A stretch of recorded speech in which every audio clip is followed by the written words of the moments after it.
Good evening. Welcome to another edition of the Gersnet Podcast, the independent Rangers podcast by fans for fans, where all the content is absolutely free. Coming to you in association with Forrest Precision Engineering. I'm your host tonight, Ryan Archer, and as always, we would encourage you to get onto the Gersnet website and check out our forums for all your latest Rangers news and discussion. We're live tonight on the YouTube channel, and we'd ask that you continue to share the pod on social media, spread the word, and please subscribe to the YouTube channel.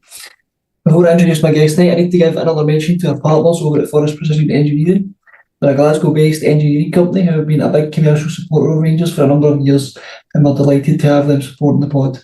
If you want more information about them, please visit their website at www.forrestprecisioneng.com. They also have a stunning executive lounge in the Ibrox main stand, and for more information on that, email the club at hospitality@rangers.co.uk. Right, now to bring in my guest. Firstly, Ross Bennett. Ross, how you doing? You managing to get through this international break? To be honest, Brian, I'm absolutely melting. I don't know how it is up there, but it's been 30 plus degrees here for about 5 days in a row, and I'm not cut out for it. I'm really not. So no, I'm a bit hot and bothered, but otherwise okay. Yeah, I know the feeling. It's pretty warm up here as well. Also joining us tonight, we've got Iain Duff. Iain, how you doing? Yeah, I'm sweltering as well, so we're all in it together. But apart from that, not too bad. We're just not built for this kind of heat, are we? Exactly. Right, guys. Despite it being an international break, there's still plenty of going on at Rangers to talk about. Obviously, we've not had a game in the last week to go over, so it's kind of just been analysis of the fallout from last weekend's game. I'll come to you first, and this, Ross. With a week to kind of chew over the game and analyse it, how do you reflect on what happened last weekend and what went wrong for Rangers? What went wrong for Rangers is, for some reason, we were unable to put the ball in the back of the net, and I don't quite understand why that is. I actually still believe we have better players than them. I think we've got a stronger squad. There's no reason why we should have lost that game.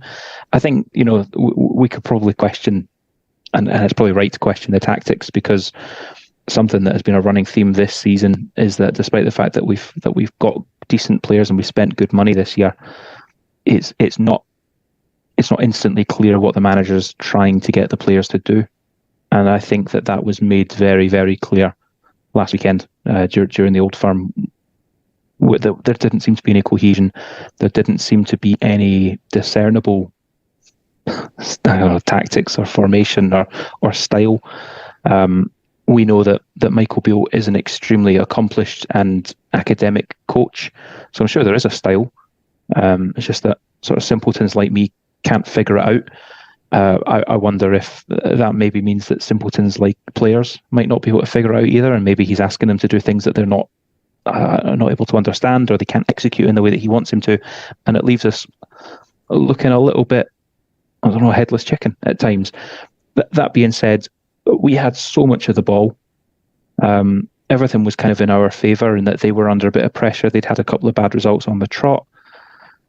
We had 100% of the support at Ibrox because they shat it again and refused to take any tickets. So everything was in our favour. The ball was in our court. They scored with, let's be fair, a really well taken goal that came from nothing. From I still think quite a lazy clearing header from Connor Goldson, and that was it. Actually, as soon as the goal went in, or certainly within 5 to 10 minutes of the second half, you just felt we weren't going to score, and that's despite spending huge amounts of money on attacking creative players. We never looked like scoring. We never really troubled Joe Hart that much. So that's what went wrong for me. It's highly disappointing, and it's maybe compounded by the fact we've gone into an international break. I bet every single one of those players would have been desperate to have a game 3 days later and go out and put that right, but they couldn't.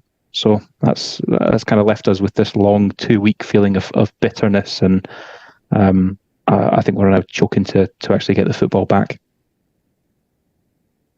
Yeah, I think that's made it worse for me, is this break just coming at the wrong time.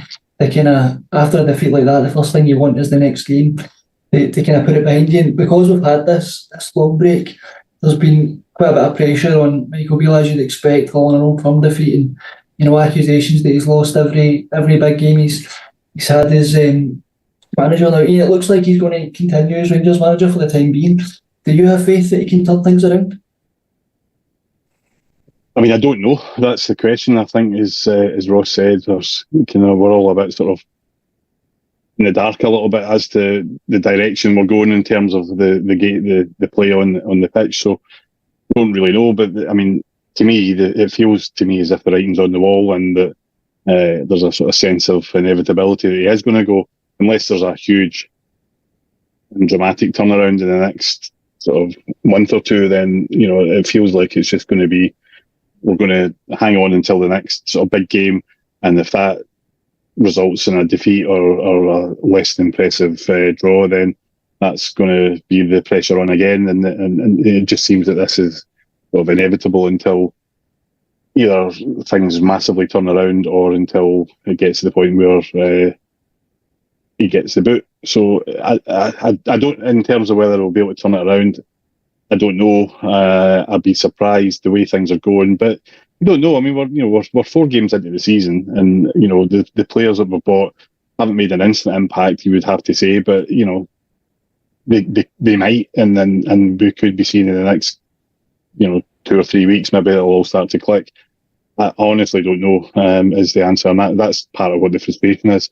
And when you have an international break straight away, like you say, the space is filled with plenty of people putting their tuppence worth in, and their speculation and the no knowledge that generally speaking doesn't tend to come to pass. But there's a lot of talk about various things, but I just feel that there's a sort of sense of inevitability at the moment that he's not quite dead man walking, but it feels a little bit we're getting towards that stage already. And that's even more, as we saw last season. The longer that drags on, the worse it gets as well for the team, because the time he was Van Bronckhorst was replaced last season, we were probably beyond salvaging last season. So if it doesn't turn around quickly, then I think it's probably inevitable he's going to go. So I'm a bit like yourself, to be honest, Ian. I'm not fully in one camp or the other in terms of should he go or should he stay.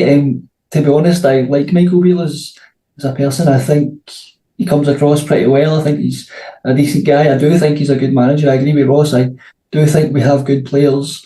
I think even the players that he's bought, I think these are good players. We're just not seeing the best of them at the minute for whatever reason. Now, Ross, you mentioned there, it is only 4 league games gone, so we are still very early in the season. And for you, some of this reaction been a bit over the top? Yeah, I think arguably it possibly has. I fully accept the line of argument that he has failed to win any of the really big tests or big matches put in front of him. Well, we've got another big match coming up soon against Livingston in the League Cup semi-final, and that's an opportunity for him to go and put that right. But you're right, yeah, we're 4 league games in, and we knew that this summer was a big rebuild. Arguably, it should have happened 12 months ago, but it didn't, and that's where we are. So we knew it was going to be a big rebuild. We've brought players in from overseas, from various different leagues, and none of whom I just thinking about your Sam Lammers, your Cyril Dessers, your Abdullah Sima, they haven't really played for a club like Rangers with the pressures or the expectations of Rangers.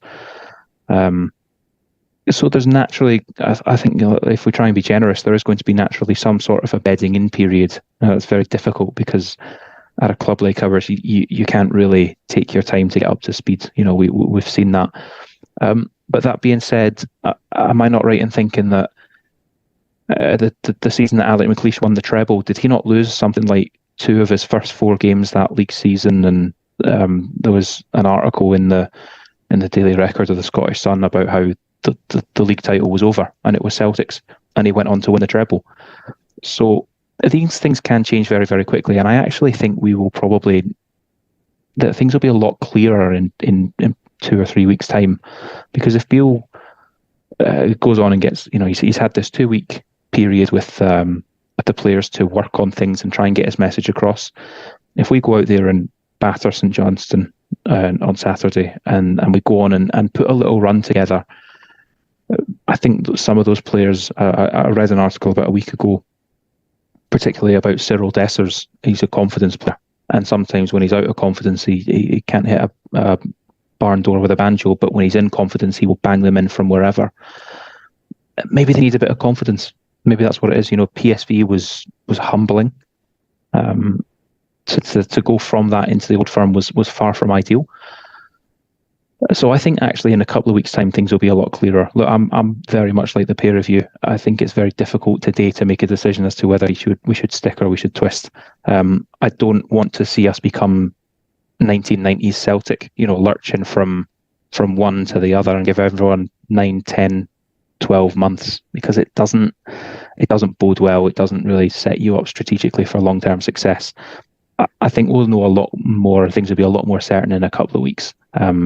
I think the board or the club, the management, the hierarchy, whoever it is, have clearly backed him. I know we'll come on and talk about that later on, about the financial backing that he's had, but we've clearly spent money this year, some of the players that we've brought in, and they had to back him. They absolutely had to, but how long does that backing last? You're only ever a game or two away from a crisis at Rangers, and it's a tough position. Like I say, I'm very similar to you two at the moment, and I can't make my mind up right now on what the right thing to do would be. Yeah, the more I kind of think about it, the more I'd like to see him given the time to turn it around. As you say, we've given him the backing, and I think he deserves at least a fair amount of time to get his ideas across to his players and to turn it around. Ian, Ross mentioned there the backing that Michael Beale had been given. There was an article during the week on the Rangers Review kind of around the transfer spend and the kind of transfer window overall. Some of the points in it seemed to contradict what Beale has said, in terms of Beale had spoken about we'll break even in terms of net spend, and the article seemed to suggest that it's been a kind of multi-million pound net spend for this transfer window. So are things like that just not helping overall just now, in terms of it? It seems like whoever the information was coming from kind of contradicting the manager. I mean, I read that article and I couldn't really quite get my head around why people were getting quite so agitated about it. I mean, the difference between what that article was saying, and I'm assuming that information in that has either just sort of been gathered by the stuff that came out around the time of the transfers, or it's been sort of fed as these things happen from the club. I didn't really think it was that massively different from what Beale himself had said. I mean, when you break it down, and he's talking about breaking even, and I think that article, did it say 3 million net spend or 6 million net spend? I'm not really sure. Once you add in things like signing on fees and wages and all that sort of stuff, then we probably are breaking even, and that's probably, we've sold players, we've got players out and got them off the payroll, and we've brought new players in, and I don't think there's a huge difference in what's been spent, what's not. That's not to say either of them are bad. I think we've invested quite a lot. I mean, my worry would be is if we sold a lot of players and got a lot of players off the payroll and then didn't bring anyone in to replace them of a theoretically similar standard. So I mean, we've clearly done that. So I think I don't see that necessarily is a big deal in that article in itself. I think obviously what's happening is because you've got this quiet period where there's nothing happening, people are looking at that and they're jumping on it, and that doesn't help matters, I suppose. But that's nobody's fault other than the people that are endlessly speculating. I mean, some of the stuff around Michael Beale from supporters, I'm going to be honest, is absolutely disgusting. Really, to be honest, some of the way people are talking about him. I mean, whether you rate him as a manager or not, he is the manager of Rangers at the moment. He's not done anything that merits the level of ill that's been poured towards him in some quarters. So I hope that once we get back into the footballing side of things, and we do hopefully start building up a bit of a run, that some of these people will, tone their comments down, because I know he probably doesn't crawl around and read all these things, but it gets back to you, and it feeds a sort of feeling of negativity around the place, and I don't think it helps anybody. So I'm hoping that if we do get back into when we get back into the season, we do start putting a run together, decent results, that people sort of, they may not change their view. They might still think he's not the right man for the job, but they sort of express that in a bit more of a sane way, basically. Yeah, I totally agree with you. Kind of some of the comments directed towards him, or to be honest, downright abuse, has been absolutely out of order during the week, to be honest. Now, Ross, Kenny Miller kind of said a few interesting things during the week around the kind of pressure on Beale, and I think the point he was making is that it seems to be more intense now than it's ever been. He spoke about some of the periods that he had went through with Rangers in terms of, he spoke about Progress Niederkorn, he spoke about, I think there was a run of 3 games under Walter Smith in 08-09 when they drew all 3, and he kind of suggested that, the pressure that's on Michael Beale now after last Sunday, wasn't anywhere, and was much higher than what was he experienced in those kind of 2 periods. What do you think that kind of level of increased pressure is down to? Is it down to social media? Is there other factors? Is it just a 24-hour news cycle that we've got nowadays? Possibly. I think there's a couple of factors. I think social media if it doesn't make these things worse, it certainly amplifies the already loudest voice. So, for example, Rangers lose 1-0 to Celtic, and our official Twitter feed has to tweet that. All you're going to get beneath that tweet is 1,000 responses to say, this is terrible, this isn't good enough, and the manager should go. Well, that's simply because no one's going to respond to that and say, well, that was bad, but I think the manager should stay. That's not how people work. So social media does amplify often the worst of our society. I think if you look at Twitter or X, that's certainly got worse over the past 12 months, in my opinion. That's not to say these people are wrong, by the way. It's not to say that it's wrong to want the manager gone. But social media, whether it makes it worse or not, as I say, it does amplify that. And the accessibility of every man's opinion is so increased to where it was even 15 years ago. So that's one thing that's different. I think something else that's different is that we have gone through, as a club, such an awfully challenging period where we haven't won enough trophies.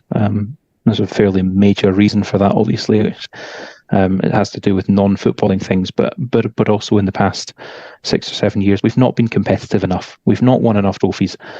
And so I think there's just a lack of patience now. Our patience collectively has worn out, and I get it. I really get it. We want success. We demand success. This club should be successful.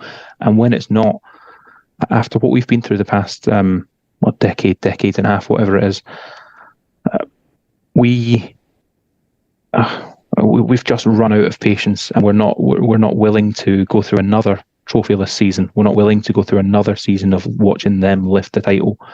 So that's possibly what's made these things a little bit worse. I think, back in 08-09 or under Walter, we went through, as you say, we've gone through bad runs in the past, but there was always a feeling that we could turn things around. I don't know if there's that same feeling at the moment. It's a big difference, isn't it? Because Walter Smith had proven that he was able to do it. He had good credit in the bank, because he'd done so much in the past, and the players that we had even those players had won in the past, and he did exactly as you say. You felt as if there was, okay, we might be going through a bad run, but we could turn this around quite easily. As you say, that doesn't seem to feel as if that's there at the moment, and that's partly, there's down to a lot of factors, and a lot of that is because we literally haven't won anything really in the last 2 seasons or last season, and barely won anything in the last 11 seasons. So it's understandable, but that maybe people should. I totally get it, where they're coming from, but they just need to think where we are, and try and, I don't know. It's frustrating. It is frustrating, and I do understand where people are coming from, but I can totally understand that we all want to win, and nobody wants to be the one to say, "Oh, you need to look at where we've came from and I know. how far we have come." I found myself almost We saying all that just there, want, and I thought I we all can't say just that. want to win, and nobody wants to be the one to say, "Well, actually, if you break it down from where we came from, 10+ years ago, down in playing Annan and Brecon, and to where we are now, I know Alex Anderson often makes the point that we've been to a Europa League final, we've won a Scottish Cup. These are all building blocks, but nobody really wants to hear that. We all just want to see trophies lifted and league titles won. And don't forget how close they are now to reaching 55. I think that is something that weighs quite heavily on a lot of people, is the possibility of seeing them overtake us in terms of titles. Every match that we drop points is another step closer to that happening, and that would be a really, really sad day for all of us. So I think that plays into it as well. Yeah, and we kind of had that when they were going for the 10. That was the big pressure season, and the pressure was on, and we kind of, we won the league that season to get our 55. And now we're kind of looking at, they're potentially going to overtake us in league titles. So there's always going to be something kind of with the pressure in the background where we're going to want to win. I think at the end of the day, Rangers fans are just used to winning, and we've been brought up on success, whether you were, through the 90s and early 2000s. We're just used to winning league titles and winning trophies, and we haven't done that enough in recent years. And I think that's probably what it boils down to. I think that's quite an interesting point. So I was just going to say, because a lot of people say, it's the younger fans that are, getting really angry and are the new breed of fan that doesn't have any patience and all the rest of it. I actually don't think that's right. I think what a lot of the people who are most angry and desperate at the moment for some things to improve are people who are a little bit older, who have grown up with the success and endured the last decade and felt after 55 that we'd actually sort of reached that point again where we were back where we were. And maybe we were, maybe we weren't, or maybe we overachieved at that point. But the reality is, the demands are so high now that there is always going to be this level of pressure. And that was kind of where when people are sort of touting names for a manager, it worries me if, I wasn't really hugely in favour of Beale coming back as manager anyway, because I felt we needed somebody more experienced and somebody used to, with a more of a demonstrable winning mentality. And it worries me if we go down the road again of somebody who's, untested or hasn't got that track record, because what we need more than anything is to get back to winning ways. That was what Rangers has been all about. And, that's why it's so important that we get the right, if Beale does leave, we get the right manager next, because we can't afford another project. That's the thing. And you make a good point there, Ian, in terms of 55. There was such a feeling of being back and, we've got our title back and this is us back where we belong, and we appeared to, have the dominance over them, and we had our foot on the throat, and we just didn't capitalise. And I think there was kind of a belief then, well, for me anyway, I kind of felt like, this could set us up for the next 2 or 3 years in terms of that season. We were so dominant, you just couldn't see how we couldn't go on and win the league the next season. They had their problems in terms of the managerial search through that summer and things like that. And, I guess a bit of complacency maybe set in, where we just felt like the next season's league was a bit of a given because they were in a bit of disarray, and it never really turned out like that, obviously. And I think that's, again, what's frustrated a lot of people. And certainly I get frustrated by it, because I still think back to that summer and think, what a missed opportunity. They were, in disarray. They had hired a new manager, and if we hadn't been dropping points to Motherwell and Hearts at home, we could have had another league title under our belt. And I think that, again, just adds to that kind of pressure and frustration. We're obviously working here on the assumption that, Michael Beale's going to be in charge. It seems to be that he'll still be in charge when the football returns. So, Ian, in terms of changes that he might need to make to turn things around, is there any changes you'd like to see in terms of personnel or tactically you'd like to see him make, in terms of maybe players that haven't been getting a game, or maybe different systems you'd like him to try or anything like that? No, I'm not going to sit here and tell a coach how to set up his team, because I'm in no position to do that. But I think it's more fundamental than that. I think however he sets up the team, whatever personnel he uses, we should have a system and personnel that are good enough to to beat the majority of the players and the teams in Scotland. So we're at the point where we've got a run of games that we just need to get the confidence going. We just need to get them playing, try somehow to get the confidence up. Block out all the sort of negativity that might be may or may not be surrounding the club at the moment, and just go on with winning games. And that is what will come down to. So I'm not going to say you should pick X and Y, because who am I to say that? But I do think that he needs to just get. So this is where I think a coach really earns his money is on the man management side of things, and that's what Beale has got to do now, is get those players playing and doing it. If they are as good a player as he thought they were when he signed them, then persuade them to show that on the pitch. And we've seen signs of it. It's not been a total disaster this season so far, I don't think. I mean, I think there's been signs in some games where we've looked good in patches, and if we get a bit more clinical in front of goal again, I think that's a problem we had last season, and it doesn't seem to have improved this season. But if we create the chances, and then hopefully the strikers will score, and not just the strikers, others will score goals as well. And that's what he's got to do. So how he does that, that's what he earns the money for. But it doesn't really. It's not the team that he picks really. That for me, it's how he sets them up, or rather, it's how he gets them motivated to actually go out there and perform. That's a fair point. Now, Ross, one of the other kind of areas where there was a lot of talk about during the week and a lot of backlash was around the players on social media. So I wanted to come at you on this one. For you, is it a good idea, and what do you make of our players' use of social media? I've actually, the last few weeks, I've come off all of it. All social media is. I'm not sure it's doing any of us any good anymore.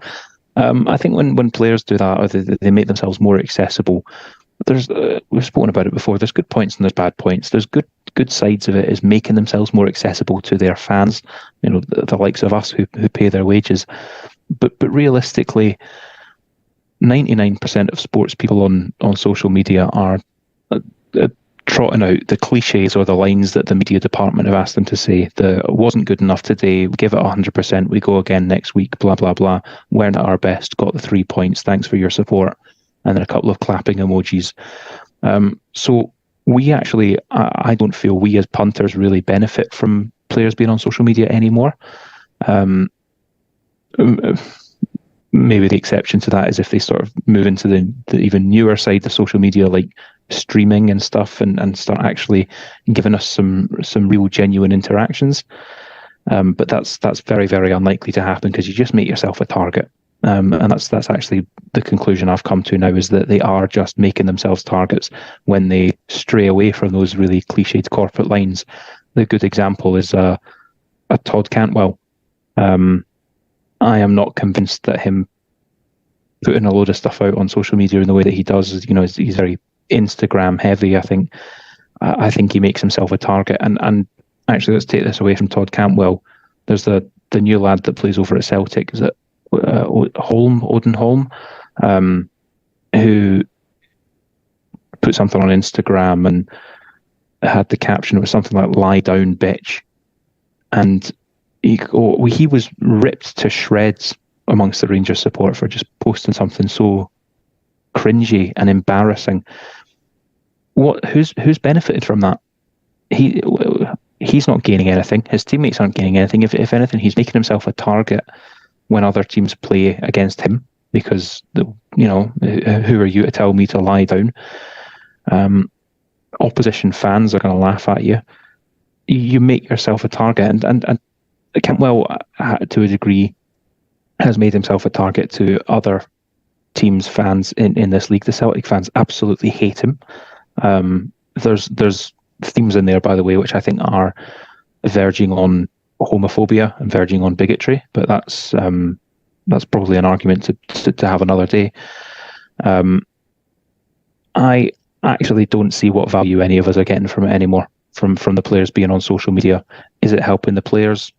Not really. It might get them a brand deal here and there. Is it benefiting us as fans?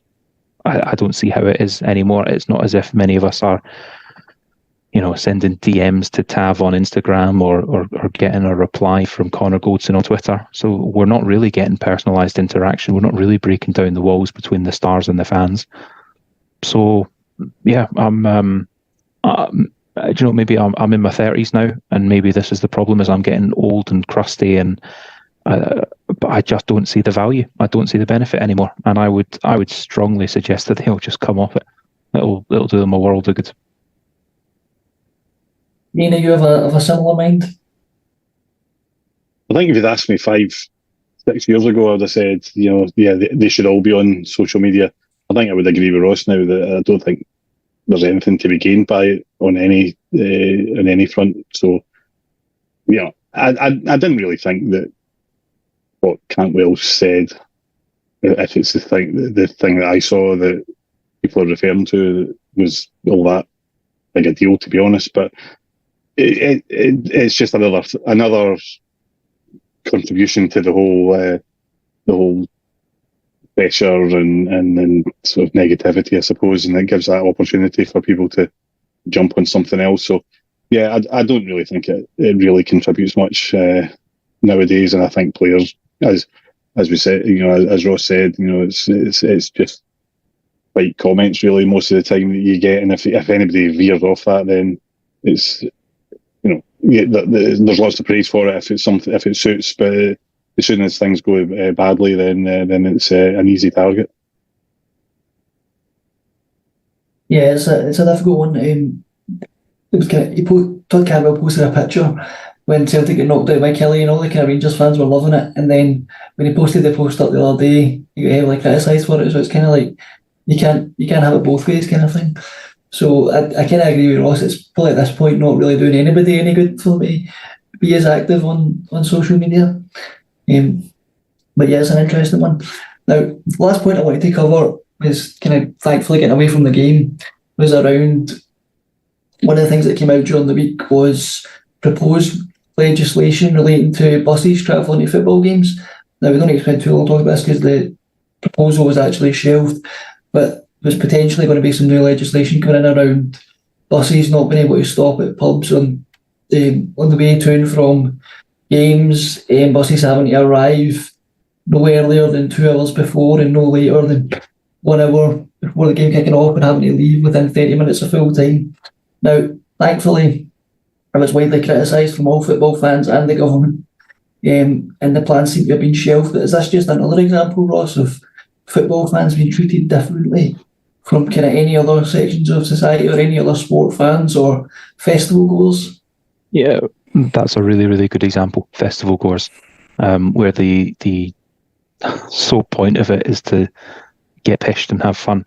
That's not strictly true, but it's a big part of it. I don't want to get too preachy and too political, but I actually think that this is, particularly in Scotland, but also down here in England and in other parts of the world, I think this is a strange form of prejudice, maybe, but certainly criminalisation of football fans and football culture. We have all been on the buses. We have all gone to games on the buses. There is a strange allure to it. You probably grow out of it in a way as well. But it's part of our sporting heritage. It's part of our football culture, and for many of us, it's part of our routine. And that's drinking on buses or stopping at the pubs. And I think the point that you make is absolutely right. Is there any other sort of context that gets policed or regulated in the same way that football does? And the obvious example is rugby, where you can drink in pretty openly. They're not subject to the same regulations that football is. The fans don't seem to be treated in the same way. Let's bear in mind, we're a small country. The rugby fans and the football fans, the Venn diagram is not two separate circles. There's a huge amount of crossover there. Folk are allowed to enjoy both, but you get treated very, very differently depending on what shape the ball is. Now, you could get very political about this and say it's criminalisation of the working class because one sport is working class and one sport is arguably middle class. We were having a chat just before we came on air with Frankie, the head honcho from Gersnet, and I know he likes his rugby, but he is very, very middle class. And I think the rest of us are all a bit more kind of blue collar. I think there is a general tendency to punish the working class and turn a blind eye to the activities of the middle class. Let's be fair, I'm saying that as a very middle class person myself.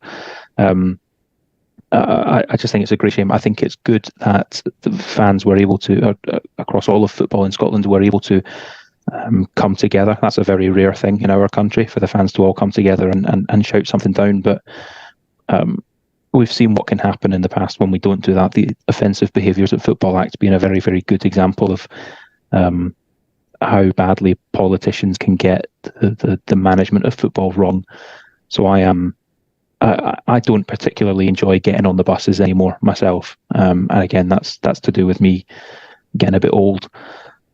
But there's absolutely a place for it in our footballing culture. And I think attempts to try and diminish that on spurious grounds of safety or whatever it might have been, I just think it's nonsense. Personally, I'm delighted that it's been chucked out. That was the one thing that, I mean, really surprised me, is that there was almost unanimous support, or opposition, I should say, across the board, both at the fan level, at the club level, and at the governing body level in Scotland against these, which, is almost unprecedented. I can't think of the last time there was ever something came up where you had such a strong sense of unity against that thing, or in favour, if it was something you want to be in favour of. So that is, if anything's come out of it, then that is it. But Ross is right. There's a real prejudice against the political class, I think, in Scotland and the UK as a whole. Doesn't understand football, and really what it does understand of it doesn't like it. And I think there's a lot of reasons for that. Part of it is the sort of middle class snobbery of it, and part of it is this sort of fear of antisocial behaviour, that they have to be tough against that sort of thing, and they see football fans as an easy target.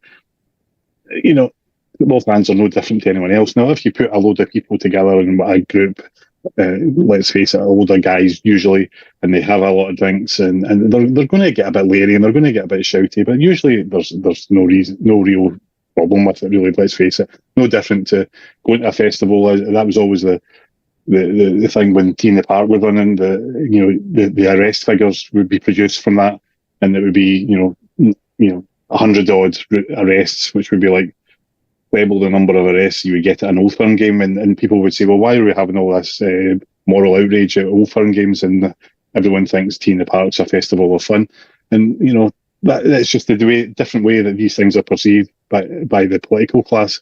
And I think in all political side, not just I wouldn't single out one particular party. I think they're all the same in the sense that once you go into politics, you sort of move away from, sort of, with a few exceptions, but from normal people, and they live in this kind of bubble themselves, and they don't really get it. So I'm glad it's been, if it has been shelved, I'm glad that's the case. I'm glad to see that for once Scottish football sort of united against something that is clearly insane.